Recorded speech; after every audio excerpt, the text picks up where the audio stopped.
हरे कृष्ण। प्यारे स्नेहजनों, आप सबको मेरा प्यार भरा राधे राधे। आपका दिन शुभ हो और प्रभु श्री हरि विष्णु की कृपा हमेशा आप पे यूं ही बनी रहे। इसी मंगल कामना के साथ आज हम सुनपान करेंगे माघ मास महात्म्य का चौथा और 5वां अध्याय। कथा शुरू करने से पहले यदि अपने चैनल को सब्सक्राइब नहीं किया है तो चैनल को सब्सक्राइब कर बेल आइकन को जरूर दबा लीजिएगा, ताकि आगे आने वाली वीडियो की नोटिफिकेशन आप तक टाइम पर पहुंचते रहें। आइए कथा श्रवणपान करते हैं। श्री वशिष्ठ जी राजा दिलीप से कहने लगे, हे राजन, अब मैं माघ के उस महात्म्य को कहता हूँ जो कार्तवीर्य के पूछने पर दत्तात्रेय ने कहा था। जिस समय साक्षात विष्णु के रूप श्री दत्तात्रेय सत्य पर्वत पर रहते थे, तब महेशमती के राजा सहस्त्रार्जुन ने उनसे पूछा कि हे योगियों में श्रेष्ठ दत्तात्रेय जी, मैंने सब धर्म सुने, अब आप कृपा करके मुझे माघ मास का महात्म्य कहिए। तब दत्तात्रेय जी बोले, जो नारद जी से ब्रह्मा जी ने कहा था वही माघ महात्म्य मैं तुमसे कहता हूँ। इस कर्म भूमि भारत में जन्म लेकर जिसने माघ स्नान नहीं किया उसका जन्म निष्फल गया। भगवान की प्रसन्नता, पापों के नाश और स्वर्ग की प्राप्ति के लिए माघ स्नान अवश्य करना चाहिए। यदि यह पुष्ट व शुद्ध शरीर माघ स्नान के बिना ही रह जाए तो इसकी रक्षा करने से क्या लाभ। जल में बुलबुले के समान, मक्खी जैसे तुच्छ जंतु के समान यह शरीर माघ स्नान के बिना मरण समान है। विष्णु भगवान की पूजा न करने वाला ब्राह्मण बिना दक्षिणा के श्राद्ध, ब्राह्मण रहित क्षेत्र, आचार रहित कुल, ये सब नाश के बराबर हैं। गर्व से धर्म का, क्रोध से तप का, गुरुजनों की सेवा न करने से स्त्री तथा ब्रह्मचारी, बिना जली अग्नि से हवन और बिना साक्षी के मुक्ति का नाश हो जाता है। जीविका के लिए कहने वाली कथा, अपने ही लिए बनाए हुए भोजन की क्रिया, शूद्र से भिक्षा लेकर किया हुआ यज्ञ तथा कंजूस का धन, यह सब नाश के कारण है। बिना अभ्यास और आलस्य वाली विद्या, असत्य वाणी, विरोध करने वाला राजा, जीविका के लिए तीर्थ यात्रा, जीविका के लिए व्रत, संदेह युक्त मंत्र का जप, वेगरचित होकर जप करना, वेद न जानने वाले को दान देना, संसार में नास्तिक मत ग्रहण करना, श्रद्धा बिना धार्मिक क्रिया, यह सब व्यर्थ है। और जिस तरह दरिद्र का जीना व्यर्थ है, उसी तरह माघ स्नान के बिना मनुष्य का जीना व्यर्थ है। ब्रह्मघाती, सोना चुराने वाला, मदिरा पीने वाला, गुरु पत्नीगामी और इन चारों की संगति करने वाला माघ स्नान से पवित्र होता है। जल कहता है कि सूर्योदय से पहले जो मुझसे स्नान करता है, मैं उसके बड़े से बड़े पापों को नष्ट करता हूँ। महापातक भी स्नान करने से भस्म हो जाते हैं। माघ मास के स्नान का जब समय आ जाता है तो सब पाप अपने नाश के भय से कांप जाते हैं। जैसे मेघों से मुक्त होकर चंद्रमा प्रकाश करता है, वैसे ही श्रेष्ठ मनुष्य माघ मास में स्नान करके प्रकाशमान होते हैं। काया, वाचा, मनसा से किए हुए छोटे या बड़े, नए या पुराने, सभी पाप स्नान से नष्ट हो जाते हैं।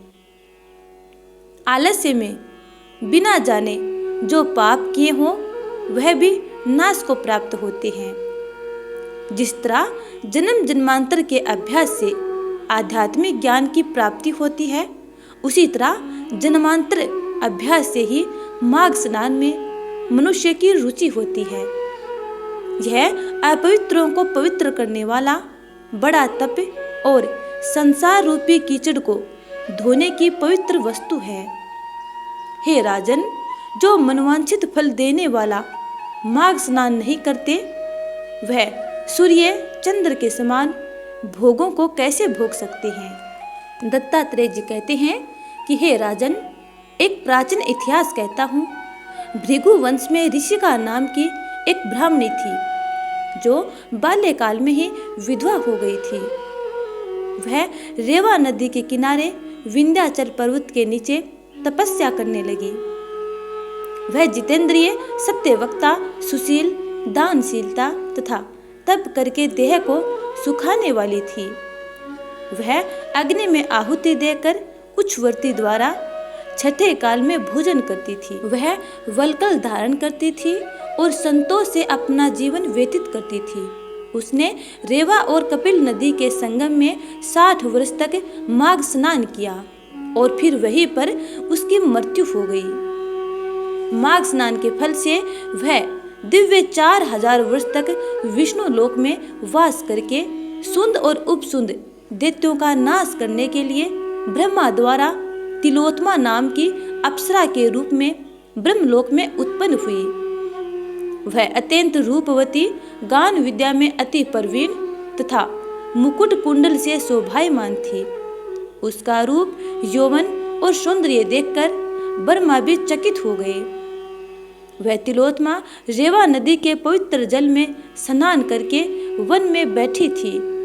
तब सुंद व उपसुंद के सैनिकों ने चंद्रमा के समान उस रूपवती को देखकर अपने राजा सुंद और उपसुंद से उसके रूप की शोभा का वर्णन किया और कहने लगे कि कामदेव को लज्जित करने वाली ऐसी परम सुंदरी स्त्री हमने कभी नहीं देखी, आप भी चलकर देखिए। तब वह दोनों मदिरा के पात्र रखकर वहां पर आए जहां पर वह सुंदरी बैठी हुई थी और मदिरा के पान विह्वल होकर काम क्रीड़ा से पीड़ित हुए और दोनों ही आपस में उस स्त्री रत्न को प्राप्त करने के लिए विवादग्रस्त हुए और फिर आपस में युद्ध करते हुए वहीं पर समाप्त हो गए। उन दोनों का मरा हुआ देखकर उनके सैनिकों ने बड़ा कोलाहल मचाया और तब तिलोत्मा कालरात्रि के समान उनको पर्वत से गिराती हुई 10 दिशाओं को प्रकाशमान करती हुई आकाश में चली गई और देव कार्य सिद्ध करके ब्रह्मा के सामने आई तो ब्रह्मा जी ने प्रसन्नता से कहा कि हे चंद्रवती, मैंने तुमको सूर्य के रथ पर स्थान दिया। जब तक आकाश में सूर्य स्थित है, नाना प्रकार के भोगों को भोगो। सो हे राजन, वह ब्राह्मणी अब भी सूर्य के रथ पर माघ मास स्नान के उत्तम भोगों को भोग रही है। इसलिए श्रद्धावान लोगों को उत्तम गति पाने के लिए यत्न के साथ माघ मास में विधि पूर्वक स्नान करना चाहिए। तो प्यारे स्नेहितजनों, आगे की कथा हम अगले अध्याय में श्रवणपान करेंगे। अब सुनते हैं श्री कृष्ण की प्यारी सी बाल लीला, जिसे सुनने से आत्मा और मन अत्यंत प्रसन्न होते हैं और अनंत पुण्य की प्राप्ति होती है। एक बार श्री कृष्ण घर के बाहर मिट्टी के आंगन में खेल रहे थे। इसी समय दाऊ यानी श्री कृष्ण के बड़े भाई बलराम वहां आए और उन्होंने देखा कि कन्हैया मिट्टी खा रहे हैं। यह देख दाऊ ने उनकी शिकायत माँ यशोदा से की। उन्होंने कहा कि माँ देखो, कान्हा आंगन में मिट्टी खा रहा है। जैसे ही माँ यशोदा ने सुना तो वो सीधा बाल गोपाल के पास पहुंची।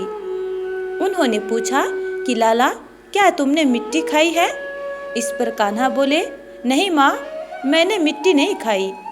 माँ यशोदा को उनकी बात पर विश्वास नहीं हुआ। उन्होंने कहा, कान्हा जरा मुंह खोलकर तो दिखाओ कि तुमने मिट्टी खाई है या नहीं। यह सुनकर माँ यशोदा को कान्हा ने मुंह खोलकर दिखाया।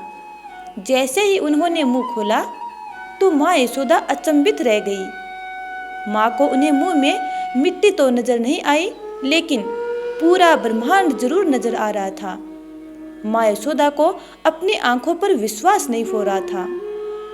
उन्होंने सोचा कि उनके कान्हा के मुख में उन्हें सारी सृष्टि और जगत के समस्त प्राणी कैसे नजर आ रहे हैं। वो ज्यादा देर तक ये देख नहीं पाई और बेहोश हो गई। जब माँ यशोदा को होश आया तो उनके मन में बाल कृष्ण के लिए और भी ज्यादा प्यार जाग गया। उन्होंने कान्हा को अपने गले से लगा लिया। उनकी आंखें आंसुओं से भर गई। माँ यशोदा को विश्वास ही नहीं हुआ कि वो एक साधारण बालक नहीं है। वे स्वयं सृष्टि के स्वामी और पालन करता स्वयं भगवान श्री हरि विष्णु हैं। अब सुनते हैं विष्णु चालीसा। विष्णु सुनिए विनय सेवक की चितलाए, कीरत कुछ वर्णन करूं दीजिए ज्ञान बताए। नमो विष्णु भगवान खरारे, कष्ट नसावन अखिल बिहारी। प्रबल जगत में शक्ति तुम्हारी, त्रिभुवन फैल रही उजियारी। सुंदर रूप मनोहर सूरत, सरल स्वभाव मोहनी मूरत। तन पर पीताम्बर अति सोहत, बेजंती माला मनमोहत। शंख चक्र गदा विराजे, देखत देते असुर दल भाजे। सत्य धर्म मद लोभ न गाजे, काम क्रोध मद लोभ न छाजे। संत भक्त सज्जन मनरंजन, धनुज असुर दुष्टन दल गंजन। सुख उपजाए कष्ट सब भंजन, दोष मिटाए करत जन सज्जन। पाप काट भव सिंधु उतारण, कष्ट नाश कर भक्त उबारण। करत अनेक रूप प्रभु धारण, केवल आप भक्ति के कारण। धरणी धेनु बन तुम ही पुकारा, तब तुम रूप राम का धारा। भार उतार असुर दल मारा, रावण आदि को संघारा। आप वराह रूप बनाया, हरण्याक्ष को मार गिराया। धर्म मत से तन सिंधु बनाया, 14 रत्नन को निकलाया। अमिलख असुरन द्वंद्व मचाया, रूप मोहिनी आप दिखाया। देवन को अमृत पान कराया, असुरन को छवि से बहलाया। कुर्म रूप धर सिंधु मझाया, मंदराचल गिरि तुरत उठाया। शंकर का तुम फंद छुड़ाया, भस्मासुर को रूप दिखाया। वेदन को जब असुर डुबाया, कर प्रबंध उन्हें ढूंढवाया। मोहित बनकर खल ही नचाया, उसे कर से भस्म कराया। असुर जलंधर अति बलदाई, शंकर से उनकी न लड़ाई। हार पार शिव सकल बनाई, कीन सती से छल खल जाई। सुमिरन कीन तुम्हें शिवरानी, बतलाई सब विपत्ति कहानी। तब तुम बने मुनीश्वर ज्ञानी, वृंदा की सब सुरती भुलानी। देखत 3 दनुज सैतानी, वृंदा आए तुम्हें लपटानी। हो सप्रस धर्म क्षतिमानी, हना असुर उर शिव शैतानी। तुमने ध्रुव प्रहलाद उबारे, हिरणाकुश आदि खल मारे। गणिका और अजामिल तारे, भूत भक्त भव सिंधु उतारे। हरहु सकल संताप हमारे, कृपा करहूँ हरि सिरजनहारे। देखूँ मैं निज दर्श तुम्हारे, दीन बंधु भक्तन हितकारे। चहत आपका सेवक दर्शन, करहु दया अपने मधुसूदन। जानू नहीं योग्य जप पूजन, होय यज्ञ स्तुति अनुमोदन। शील दया संतोष सुलक्षण, विदित नहीं व्रत बोध विलक्षण। करहूँ आपका किस विधि पूजन, कुमति विलोक होत दुख भीषण। करहूँ प्रणाम कौन विधि सुमिरन, कौन भांति मैं करहूँ समर्पण। सुर मुनि करत सदा सेवकाई, हर्षित रहत परम गति पाई। दीन दुखिन पर सदा सहाय, निज जन जान लेव अपनाई। पाप दोष संताप नसाओ, भव बंधन से मुक्त कराओ। सुख संपत्ति दे सुख उपजाओ, निज चरणन का दास बनाओ। निगम सदा ये विनय सुनावे, पढ़े सुने सो जन सुख पावे। तो प्यारे स्नेहजनों, ये था माघ मास मातम्य और श्री कृष्ण की प्यारी सी बाल लीला और श्री हरि विष्णु चालीसा। उम्मीद करती हूँ कि आपको ये वीडियो अच्छा लगा है। यदि अच्छा लगा है तो लाइक कमेंट कर देना और अगले वीडियो का इंतजार करना। तब तक के लिए जय श्री राधे।